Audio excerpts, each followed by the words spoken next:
So this is your hormones after birth. And this right here could explain most of your symptoms that you have after birth. Let me explain. Hi, I'm Dr. Lauren Davis. I'm a functional medicine physician and I specialize in postpartum health. So throughout our pregnancy, we are making more and more of our sex hormones, so estrogen and progesterone, start to rise throughout the pregnancy. But what I want you to notice is right here in blue, cortisol.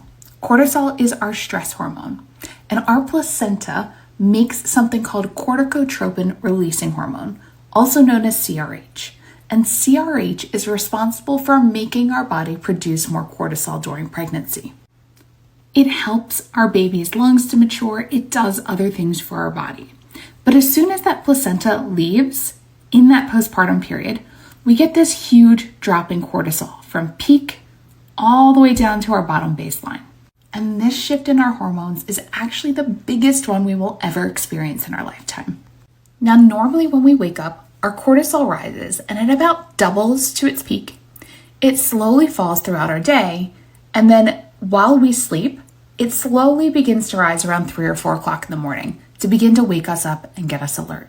So what we see postpartum is a blunted response. So less of a peak here and more cortisol in the early afternoons and evenings. So we think this happens for a few reasons.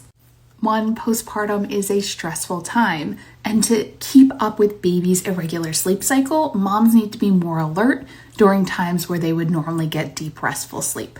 So it helps us respond to the fragmented sleep. 2, higher cortisol levels increase the amount of glucose we produce, keeping our blood sugar a bit more stable because of the increased demands of breastfeeding especially. And 3, it transfers through breast milk to our baby, so it helps baby's lungs continue to mature in the postpartum period. But right now, with stress levels higher than ever, what happens when we push women whose cortisol responses are already dysregulated into the postpartum period? Well, we end up with worsening symptoms of postpartum depletion. In functional medicine, we look at the cortisol curve as your body's reserve or resilience. But in a system that's already depleted, already having trouble recovering, and likely depleted in nutrients, we're setting ourselves up for long-term HPA axis dysregulation. That means higher risk of postpartum mood disorders, exaggerated fatigue, increased inflammation, and slower healing.